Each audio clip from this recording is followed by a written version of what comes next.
তখন ওনার ঘরের ভিতর থেকে একটা গো করে আওয়াজ হচ্ছে। তারপর ঘরের দরজাটা খুলে গিয়ে দেখলাম উনি পড়ে আছে, কথাটা একটু বেঁকে বেঁকে বলছে, পাশে ফর্মটা পড়ে আছে। বলতে পারছে না, হাত পা বেঁকে গেছে, ও একটা চিন্তাভাবনার ভিতরে আছে, এত ডাকাডাকি করছি কিছু বলছে না। গিয়ে আমরা এটাই দেখলাম যে ফর্মটা নিয়ে আছে, তো আমরা এটাই ভাবছি যে এই ফর্মটার জন্য এত কিছু চিন্তাভাবনা করে ব্রেন স্ট্রোকটা হয়েছে। এসআইআর ফর্ম নিয়ে দুশ্চিন্তায় চিরজীবনের মতো চলে গেলেন উত্তর ২৪ পরগনার দত্তপুকুর চাটুরিয়া এলাকার এক প্রবীণ নাগরিক। এনআরএস মেডিকেল কলেজে চিকিৎসাধীন অবস্থায় সেখানেই শেষ নিঃশ্বাস ত্যাগ করলেন ব্রেন স্ট্রোকে আক্রান্ত প্রৌঢ় জিয়ার আলী। ঘটনাটি ঘিরে স্থানীয়দের মধ্যে যেমন শোকের ছায়া, তেমনই শুরু হয়েছে রাজনৈতিক চর্চা। স্থানীয় পরিবার সূত্রে জানা গিয়েছে, এলাকার প্রবীণ নাগরিক জিয়ার আলী এসআইআর ফর্ম হাতে পাওয়ার পর থেকেই চরম উদ্বেগের মধ্যে দিন কাটাচ্ছিলেন। তিনি কিভাবে ফর্মটি সঠিকভাবে পূরণ করবেন তা নিয়ে এলাকার বহু মানুষজনকে একাধিকবার জিজ্ঞাসাবাদ করেছিলেন। নিজের নাগরিকত্বের প্রমাণ থাকা সত্ত্বেও বয়সের কারণে ভুল হয়ে যাওয়ার আশঙ্কায় তিনি বারবার জেরক্স করে ফর্ম ফিল আপ করছিলেন। ফর্মটা নিয়ে মিনিমাম উনি ১০-১২টা ১৫টা জেরক্স করেছে। জেরক্স করার পরে একটা ফর্ম এসে ফিল আপ করছে, ফিল আপ করে আমার কাছে আসছে, আরও দুজনের কাছে, এমনকি বিওলের কাছেও ৫-৬ বার গেছে। গিয়ে এটা নিয়ে দেখাচ্ছে যে আমার এটা সঠিক আছে কিনা। আমরা বারবার বলছি হ্যাঁ এটা দাদা সঠিক আছে, তোমার কোনো অসুবিধা নেই, এই নিয়ে তুমি কোনো চিন্তা করবে না। আমরা দীর্ঘদিন ধরে এইটা বুঝিয়েছি, প্লাস বারণও করেছি ওনাকে টেনশন করতে, কিন্তু এই এসআইআর নিয়ে উনি এতটাই প্যানিক হয়ে গেছে যে তার কারণেই এটা হয়ে গেছে। পরিবার সূত্রের খবর, গতকাল রাতে বাড়িতে এনুমারেশন ফর্ম পূরণের চিন্তায় মগ্ন থাকাকালীনই তিনি ব্রেন স্ট্রোক করেন। অসুস্থ অবস্থায় তাকে বাড়ির মেঝেতে পড়ে থাকতে দেখা যায়। তার পাশে তখনও ছিল ফর্মটি। আশঙ্কাজনক অবস্থায় তাকে বারাসাত মেডিকেল কলেজে ভর্তি করা হয়। পরবর্তীতে অবস্থার অবনতি হওয়ায় তাকে কলকাতার এনআরএস মেডিকেল কলেজে স্থানান্তরিত করা হয়েছিল। হাসপাতাল সূত্রে জানা গিয়েছে, সেখানেই তিনি শেষ নিঃশ্বাস ত্যাগ করেন।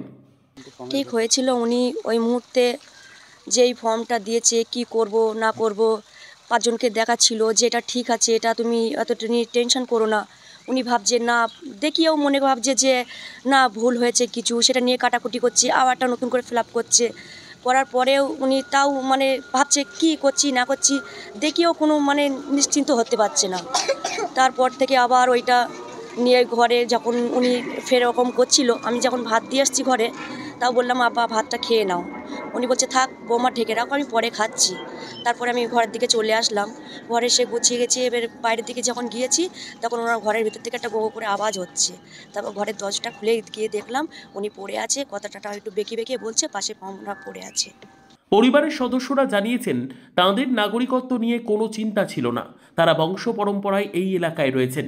কিন্তু বয়সজনিত কারণে জিয়ার আলী এই এসআইআর ফর্ম নিয়ে প্রচণ্ডভাবে চিন্তিত হয়ে পড়েছিলেন। এই মর্মান্তিক ঘটনাকে কেন্দ্র করে শুরু হয়েছে রাজনৈতিক চাপানুতোর। স্থানীয় তৃণমূল নেত্রী হালিমা বিবি বলেন, নির্বাচন কমিশন এবং কেন্দ্রীয় সরকার একত্রিতভাবেই ষড়যন্ত্র খেলছে। মানুষের হয়রানির অপেক্ষা করছে বিজেপি। ৯ ডিসেম্বর যে ড্রাফট লিস্ট বেরোবে, সেই লিস্ট বেরোনোর পরে যারা ডি ভোটার হবে, আরও কত মানুষ মারা যাবে এবং কত মানুষকে আমরা দেখব যে মৃত্যু মিছিলে পরিণত হতে। এটা নির্বাচন কমিশন যে ব্যবস্থাপনা তৈরি করতে চেয়েছে, এটা সাধারণ মানুষের উপরে জুলুম করা হচ্ছে, জবরদস্তি করা হচ্ছে। গভর্নমেন্টের নিয়ম অনুসারে গণতন্ত্রের যে পদ্ধতি, সেটা কিন্তু ওনারা অবলম্বন করেনি। তড়িঘড়ি করার জন্যে অনেকেই আতঙ্কিত। আর এর পাল্টা জবাব দিয়েছেন স্থানীয় বিজেপি নেতৃত্ব দেবজ্যোতি বিশ্বাস। তিনি বলেন, তৃণমূল এসআইআর নিয়ে অযথা অপপ্রচার চালাচ্ছে। এসআইআর ফলে ভারতীয়রা উপকৃত হবে আর বিপদে পড়বে তৃণমূল। স্বাভাবিকভাবে এসআইআর এর বিরুদ্ধে অপপ্রচার করে মানুষকে বিপদে ফেলছে তৃণমূল। তারা এই যে বললাম না, গোটা আতঙ্কের পরিবেশ তৈরি করছে, এই বিষয়টাকে নিয়ে রাজনীতিকরণ করছে। এই বিষয়টারও একটা এফেক্ট পড়েছে সেই বৃদ্ধের উপরে, কারণ সেই বৃদ্ধ এই বিষয়টাকে নিয়ে খুব চিন্তিত হয়ে পড়েছিলেন। তৃণমূলের যে অপপ্রচার, যে সোশ্যাল মিডিয়ায় তাকে নিয়ে বিভিন্ন রকমের প্যানিক তৈরি করার কারণেও কিন্তু তিনি আতঙ্কে এই অসুস্থ হয়ে পড়েছেন বলে আমরা মনে করি। এগুলো তৃণমূলের কালচার। আমরা বাংলার মানুষকে বলবো যে আপনারা কেউ আতঙ্কিত হবেন না, সুষ্ঠুভাবে এসআইআর এর কাজ সম্পন্ন করুন।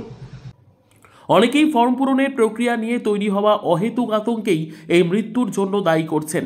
এই ঘটনায় এলাকার মানুষের মধ্যে মিশ্র প্রতিক্রিয়া সৃষ্টি হয়েছে। Bureau report, digital news Bangla.